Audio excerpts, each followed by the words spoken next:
Hot news, parents, students celebrate return to routine as LA teachers end strike, head back to C. Los Angeles teachers and union staff returned to school Wednesday morning, hours after voting on a contract agreement with the Los Angeles Unified School District that put an end to a strike that spanned 6 school days.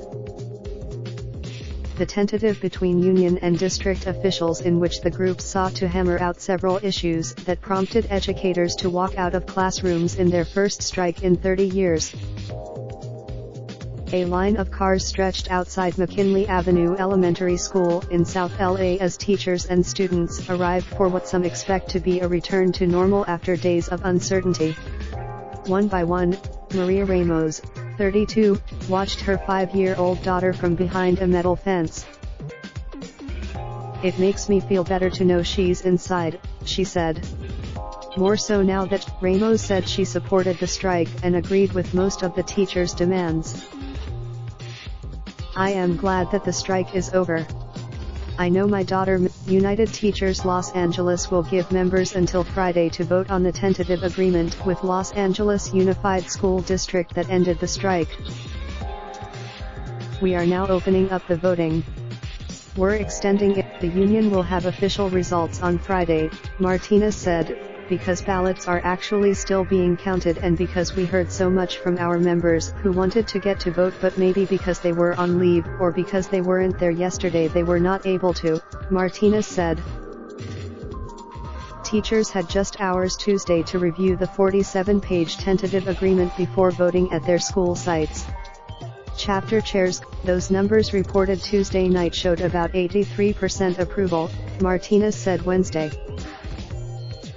The strike wasn't easy for parents, especially in working-class neighborhoods where many had to choose between crossing picket lines to send their kids to school or finding childcare to keep them home.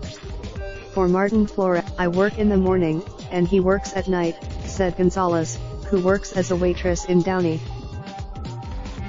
At home, Flores said, he did his best to keep the children occupied and away from the television. "They spent some time, it was just something to make sure they didn't forget things," Flores said.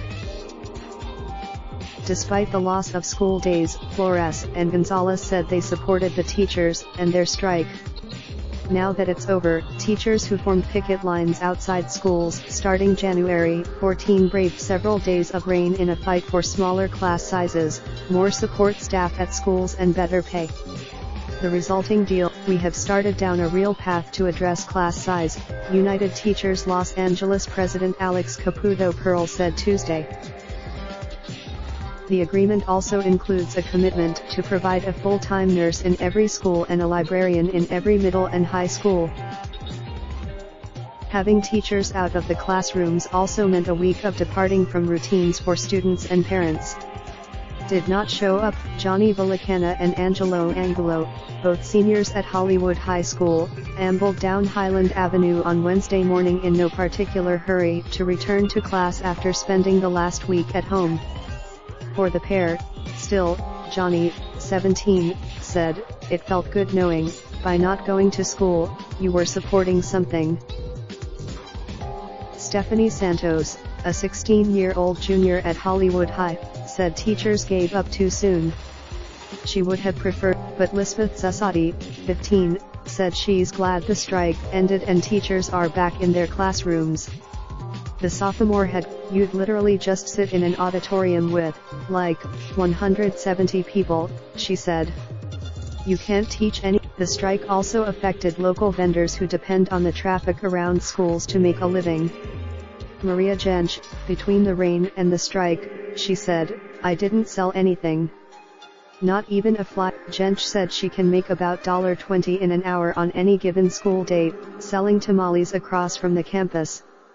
Despite the at a news conference early Tuesday, Superintendent Austin Buettner said, "Public education is now the topic in every household in our community.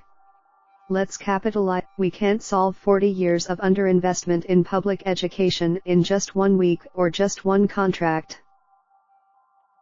Times staff writers Howard Bloom and Sonali Kohli contributed to this report. Raindrops, drop top, top smoking Looking up, open the pot.